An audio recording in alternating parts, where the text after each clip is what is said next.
Hey, I can't help it. Hello, everyone. Hello. How are you? Good, thank you. Happy Hello. Friday. Can Happy you introduce Friday. yourself to the microphones on the table? I sure can. Hello, microphone. My name is John Semper. I am a longtime animation writer. This is my 40th year in the business. I have written all kinds of things, like I was the head writer and producer for Spider-Man the Animated Series, which some of you might remember me from. I've also written such diverse things as Fraggle Rock, JJ the Jet Plane, Static Shock, Nice. Scooby-Doo. So, and you can ask me about any of those things. I am now currently the co-writer with Ernie Altbacker of Green Lantern Beware My Power, which we are going to see this evening. And I'm excited about this. I think it's a great movie. Can you tell us a little bit about the genesis of the project? Yeah, I can. I was having lunch with producer Jim Krieg, who's a longtime friend. I've known Jim for over 25 years. And he said, John, I think I'd like you to do something for us. And I said, great. Then a year passed. And we were having breakfast one morning, and he said he handed me the Green Lantern Green Arrow softcover compilation, Denny O'Neil, Neil Adams. He needn't have handed it to me. I had bought it when it first came out because I'm an old guy. Did you keep it anyway? I do. I think I still have it. Okay. But I'll tell you, when I got it, I bought it in Harvard Square. I'm originally from Boston. I was in Cambridge, Massachusetts. I bought it in Harvard Square. I opened it up. I read the first few pages. I was blown away. So the fact that I can remember, because now so much has gone on in comics, it's kind of hard to recreate what a tremendous thing this was to read these first few pages. But I can remember. So being able to recreate some of that drama and excitement of this pair-up, even though it's a different Green Lantern, for me, that's really the most exciting thing. So anyway, he handed it to me and he said, I think I want to do something with these characters. And I said, great. Then another year went by. And then finally we got together and we started to make it happen for real. And I think one of the first things we did was we went to see a screening of Apocalypse Now, which I knew by heart. That'll do it. I had seen a pre-release screening in Westwood.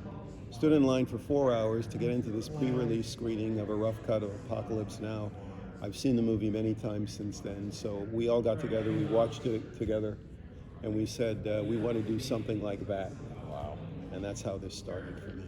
What is it, though, specifically about Apocalypse Now? Because it's one of my favorite movies as well of all time. And what is it specifically about that film, or about like if it's specific characters like either Kurt's or Martin Sheen's character that brings it more to life to you? Well, it's a great story about, it's a great heroic arc. So if you're going to talk about the Joseph Campbell Hero of a Thousand Faces monomyth, it follows all the steps with a vengeance. I love the idea that he gets out of the jungle, but his head is still in the jungle. His head is still in the conflict. So he realizes he's got to go back into the conflict in order to get his head out of it, in order to work his way through it. I love that concept, where I just stepped out of the fire. I've been burned, but I got to jump back into the fire in order to deal with the emotions of having been burned. I think that you can't ask for a more dramatic landscape. I mean, if you really stop and think about some of the scenarios, visual scenarios of Apocalypse Now, I think we tried to replicate that in this movie to some extent. It's just a wonderful hotbed for drama, for really good drama, and a really, we're reintroducing this character mostly to a generation that's been waiting for him since they grew up with him in Justice League. And it's a wonderful way to bring a character to the screen really for the first time, get him in front of eyeballs, get him fully fleshed out in their, in people's minds as a superhero. It's just a great way to do that, and I think that's the fact that we could take this character. He's like DC's first black character. I'm the longest running black writer in animation at this moment. This is my 40th year. This is his 50th year. the fact that we can take him and bring him to life in this wonderful canvas, paint this really great picture. I think that's what Apocalypse Now did for me. It was like, wow, we're going to do that with this character. Wow. So that's where we are. Okay, thank you. Congratulations too, by the way. Yeah, thanks. What were some of the conversations that you had with your team about creating this black character, keeping him authentic, keeping his nuances from going into stereotypes? Yeah.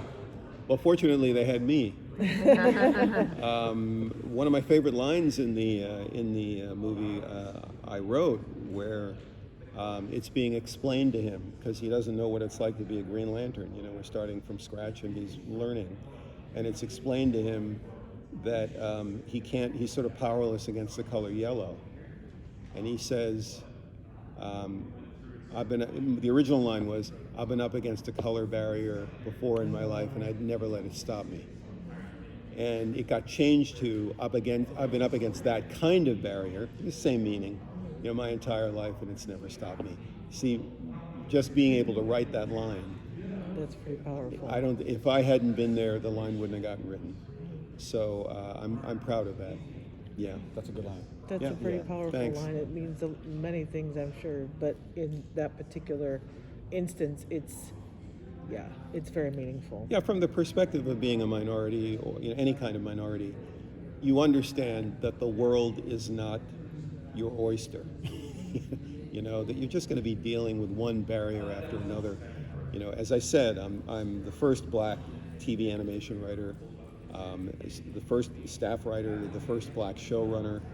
I've been up against these kinds of invisible barriers my entire career. I'm still here.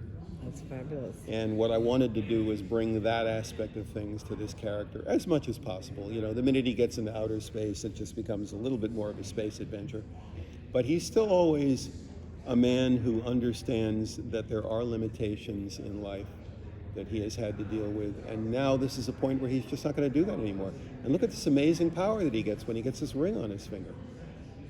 You know, I did a panel the other day where I talked about how it was about who's the most neurotic superhero, and you know, and it's supposed to end up being Spider-Man. But one of the things I said, we were talking about where neuroses come from, and I said just having the power makes you neurotic, because it's a traumatic thing to get the power and to have to deal with it. Yes,